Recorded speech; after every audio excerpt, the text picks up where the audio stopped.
Poovanthuruthu industrial area is located about 6 kilometers from Kottayam town.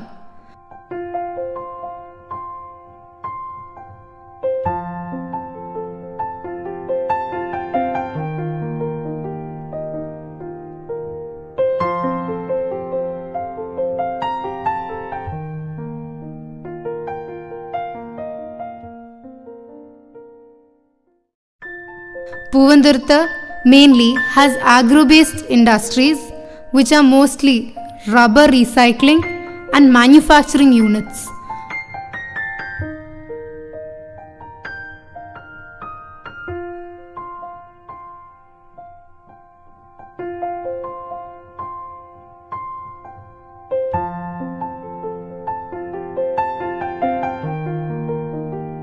I think the government would have first identified this place as being actually it was developed by the government, right? So they wanted to develop industry, so they decided on this area. Then they acquired this area, they bought it from the locals. Rubber mats, rubber bands, etc. are manufactured here. Prior to 1982, Poovanthuruthu was a wasteland with thick forest cover. The land was originally acquired by the government of Kerala to construct a hospital. This project was abandoned and the area was declared an industrial area. പുരോഗമനം കുഴപ്പമില്ല, നല്ലതായിട്ട് എല്ലാവർക്കും ജോലിയുണ്ട്, കാര്യങ്ങളൊക്കെ ഉണ്ട്. മുമ്പ് വെറും ഭൂമിയായിട്ട് കിടന്നതായിരുന്നു. അത് കഴിഞ്ഞ് ഇവിടെ എടുത്ത് ഫാക്ടറികൾ എടുത്തു കഴിഞ്ഞപ്പം കൊതുക് ശല്യവും ഇതുകളും എല്ലാം ഉണ്ടായിട്ടുണ്ട്. പിന്നെ മണവും കാര്യങ്ങളും ഈ ഫാക്ടറിയിൽ നിന്നുള്ള ഇതൊന്നും ഉണ്ട്.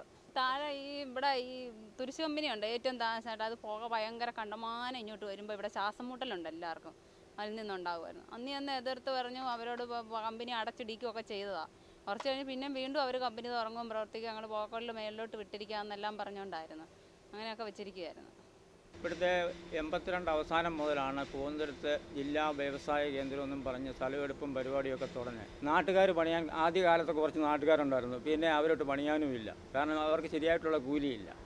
അത് കാരണം നാട്ടുകാരെല്ലാം ഇട്ടുപോയി. പിന്നെ ഈ ആസാം ബീഹാറിൽ നിന്ന് കുറേ പിള്ളേരൊക്കെ ഇവിടെ വന്നിറങ്ങിയിട്ട് 2 വർഷമായിട്ട് ഇപ്പം അവരെ ഇട്ട് ഒരുമാതിരി അടിമപ്പണി പോലെ ചെയ്യുക. പക്ഷേ അവരെ ഒരു സ്ഥാപനത്തിൽ നിർത്തണമെന്നുണ്ടെങ്കിൽ അവരുടെ തിരിച്ചറിയൽ കാർഡ് അതിൻ്റെയുള്ള ഡോക്യുമെൻറ്റ്സ് എല്ലാം കാണിക്കണമെന്നുണ്ട്. എല്ലാവരും ഒന്നും കാണിക്കത്തൊന്നുമില്ല, എല്ലാവരും അത് ശരിയായിട്ട് കൊടുക്കത്തില്ല. അതും കൊണ്ടുവന്നാൽ തന്നെ ഇതിൻ്റെ ഉടമസ്ഥൻ നിർത്തുന്ന ആൾ തന്നെ പോലീസ് സ്റ്റേഷനിൽ കൊണ്ടുപോയി എല്ലാം റെക്കോർഡ് പരമായിട്ടെല്ലാം മേടിക്കേണ്ടതായിട്ടുണ്ട്. ഇതൊന്നും അവരാരും ചെയ്തിട്ടില്ല. എല്ലാവരും ഒന്നും മേടിച്ച് കാർഡ് മേടിച്ച് വെച്ചേക്കും, ഇത്രയേ ഉള്ളൂ, പോകുന്നതും പോവും. ഇവിടെ വലിയ വിഷയങ്ങളൊക്കെ ഉണ്ടായിട്ടുള്ള അടിപിടി നടമാണ്. ഇവന്മാരുടെ മദ്യപാനം ഞായറാഴ്ച ദിവസം എന്നുള്ള സ്ഥിരം പരിപാടിയാണ്. ഞായറാഴ്ച ഇവിടുത്തെ ശനിയാഴ്ച ദിവസം പണിയും കഴിഞ്ഞ് പോയാലും അതെ, ഇടദിവസങ്ങളിലും അത് തന്നെ. ഇപ്പം രാത്രി പണിയില്ല, പകൽ മാത്രമേ ഉള്ളൂ. ഈ പൊടിക്കമ്പനിയിൽ നിന്ന് പിന്നെ കുറച്ച് നാട്ടുകാർ, കുറച്ച് പെണ്ണുങ്ങൾ, അത് മാത്രമേ ഉള്ളൂ. ഒന്നാമത് അവർക്ക് ശരിയായി 100 രൂപ വെച്ച് കിട്ടുന്നില്ല എല്ലായിടത്തും. 80 രൂപ 25 രൂപയിലാണ് തുടങ്ങി ആദ്യമേ. അത് കഴിഞ്ഞാൽ ഇപ്പോൾ 90 രൂപ വരെ കഷ്ടിച്ചായത്. അത് കാരണം ആരും ഇവിടെ പണിയാനിപ്പോൾ ഒത്തിരി പേര് 100 എൻ്റെ അടുത്ത് ഒത്തിരി പേര് വരുന്നുണ്ട് ജോലിക്ക് ആളെ വേണമെന്ന്. പണ്ടൊക്കെ വരുമായിരുന്നു. ഇപ്പം ഒരു മനുഷ്യനും വന്ന് ചെന്ന് നോക്കിയും വെച്ച് കൂലി പറയുമ്പോൾ എല്ലാവരും ഇട്ടേക്ക് പോകും. ഈ വഴി തന്നെയാണെങ്കിലും ഗവൺമെൻറ് തന്നെയുള്ളതല്ല, ഇതിനകത്ത് 2 പഞ്ചായത്ത് വഴിയുണ്ട്. അതിനെ എതിർക്കാൻ ഇവർ ആദ്യമൊക്കെ നോക്കിയതാണ്. പക്ഷേ അതൊന്നും നടന്നിട്ടൊന്നുമില്ല.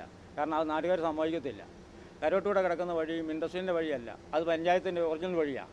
പക്ഷേ ഇൻഡസ്ട്രിക്കാർ സ്ഥലം വീതി കൂട്ടിയിട്ടുണ്ടെന്ന് മാത്രമേ ഉള്ളൂ, അല്ലാതെ വേറെ ഇതിനകത്തൊന്നുമില്ല. ഇതൊക്കെയാണ് ഇവിടുത്തെ ഉള്ള കാര്യം. കാരണം ഇതിനകത്ത് ഇവിടുന്ന് അയൽവക്കക്കാരുടെ അവിടെ നിന്ന് വെള്ളം കോരുന്ന കൊണ്ട് പോയാലും ഈ പൊടിയുടെ ശല്യമാണ്. ഇവിടെ തന്നെ എൻ്റെ വീടിൻ്റെ നോക്കിയാൽ തന്നെ അറിയാം, പൊടിയാണ്. മടുത്തിരിക്കുക ഞങ്ങൾ. ഇത് പറഞ്ഞാലൊന്നും ആ ജനലൊക്കെ വെക്കണം, വാതിലൊക്കെ അടയ്ക്കണം. പൊടിയൊക്കെ ഒരു വീടിന് 50 മീറ്റർ അകലെയെങ്കിലും കുറഞ്ഞത് ഈ ഹൈ പവറുള്ള പരിപാടി നടത്താവുന്നുണ്ട്. പക്ഷേ ആര് ചെയ്യാനാ? എൻ്റെ വീട് ഇത് വൈകിട്ട് 10 മീറ്റർ പോലും ഇല്ല. ഇതിനു വേണ്ടി ഇൻഡസ്ട്രിയൽ ഡിപ്പാർട്ട്മെൻറ്റുകാരൊക്കെ കഴിഞ്ഞപ്പോൾ 1-2 മാസം കഴിഞ്ഞപ്പം അവർ പറയാം അങ്ങനെ സ്ഥാപനങ്ങളില്ലെന്ന് പറഞ്ഞു. ഇവിടെ ബോർഡ് വെക്കാൻ പറഞ്ഞു. ബോർഡ് വെച്ചിട്ട് വിരലെണ്ണാനുള്ള ആളുകളെ ബോർഡ് വെച്ചിട്ടുള്ളൂ. ബാക്കിയുള്ളവരുടെ കാര്യത്തൊക്കെ ചെന്ന് ചോദിക്കുമ്പോൾ അറിയാം, ഞങ്ങൾ അന്വേഷിക്കട്ടെ. സാധാരണക്കാരനെ ബാധിക്കുന്നതാണ് ഈ പൊടി. ആസ്മ ഉണ്ടാകുന്നതാണ് ഈ റബ്ബറിൻ്റെ വേസ്റ്റ് പൊടി എന്ന് പറയുന്നത്.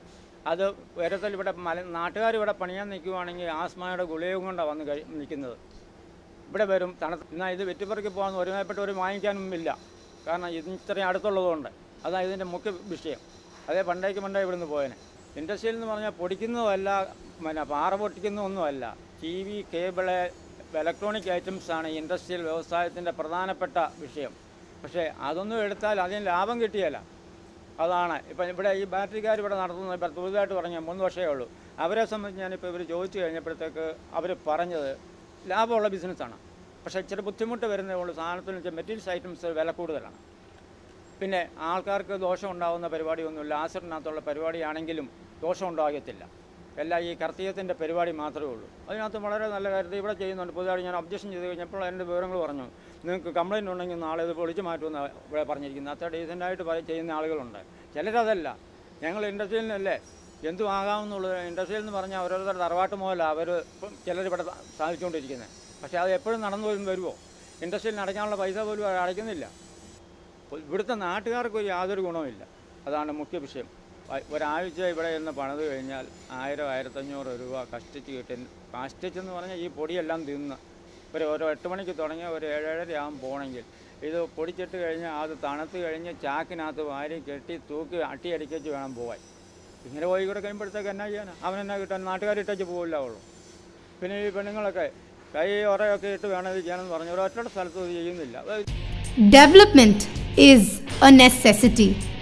Industries are inevitable, but everything comes at a cost.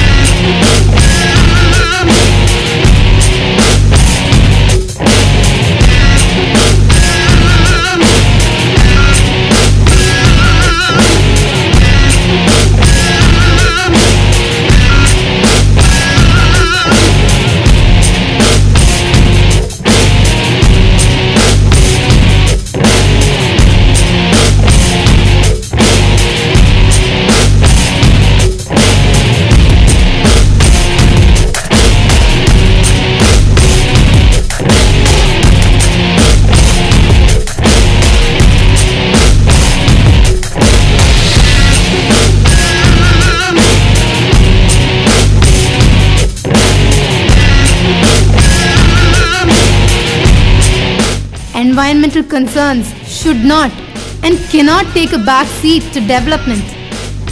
In conclusion, environmental concerns and development should go hand in hand. दिल चाहता है कभी ना बीते चमकीले दिन, दिल चाहता है हम ना रहे कभी यारों के बिन।